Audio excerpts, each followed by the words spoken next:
Hello बच्चों, आइए इस प्रश्न को देखते हैं। C7H8O कितने समावयवी प्रदर्शित करता है? विकल्प ए हमें दिया है 2, बी दिया है 3, सी दिया है 4 और अंत में डी दिया है 5। सबसे पहले हम बात करते हैं प्रश्न की मुख्य अवधारणा के विषय में।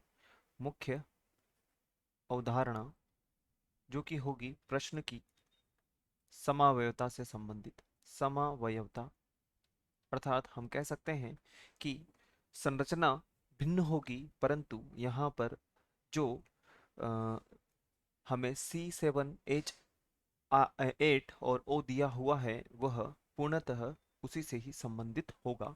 अब हम बात करते हैं यहाँ पर सबसे पहले इसकी संरचना के विषय में। तो हम यहाँ पे देख सकते हैं कि C7 है तो यहाँ पर एक बेंजीन वलय होगी और उस बेंजीन वलय को हम इस प्रकार से प्रदर्शित करेंगे।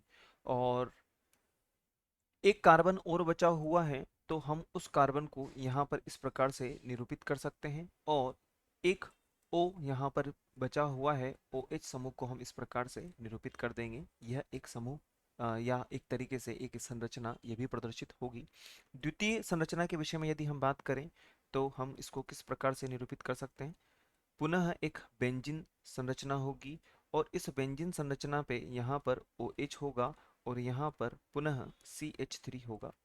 और हम जो अन्य संरचना के विषय में बात करें तो यहाँ पर वापस से एक बेंजीन संरचना और यहाँ पर पुनः OH और यहाँ पर हम CH3 को इस प्रकार से निरूपित कर सकते हैं। ऐसा नहीं है कि यहाँ पर नहीं, क्योंकि ये अगर यहाँ पर जोड़ दिया गया तो ये एक ही संरचना कहलाएगी, इसलिए हम इसको यहाँ पर नहीं जोड़ेंगे, हम इसको एक ही जगह पे जोड़ेंगे। हम अब बात करते हैं अन्य जो संरचना बन सकती है वो क्या होगी। तो हम यहाँ पर इस CH3 को यहाँ पर भी जोड़ सकते हैं। किस प्रकार से जोड़ा जा सकता है? यदि हम बात करें, पुनः एक बेंजीन वलय बनाएंगे और इस बेंजीन वलय को बनाने के पश्चात यदि हम बात करें तो यहाँ पर हम CH2OH इस प्रकार से भी निरूपित कर सकते हैं। और अंत में एक और संरचना हम बना सकते हैं। किस प्रकार से? एक बेंजीन वलय पुनः हम यहाँ पर इस प्रकार से निरूपित करते हैं। थोड़ा सा ये हम इस प्रकार से बनाते हैं। अगर हम बात करें एक बेंजीन वलय के विषय में तो ये इस प्रकार से निरूपित कर दी जाएगी और ये यहाँ पर हो जाएगा। और यदि हम बात करें हाइड्रोजन हाइड्रोजन को अगर जोड़ दिया जाएगा तो यहाँ पर OCH3 इस प्रकार से निरूपित कर दी जाएगी। और देखा जाए तो यहाँ पर कुल कितनी संरचनाएं संभव हैं?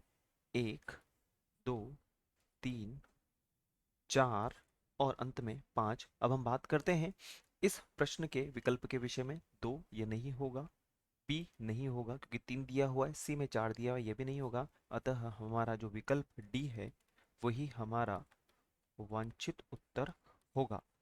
आशा है आप इसे अच्छी तरह समझ गए होंगे। धन्यवाद।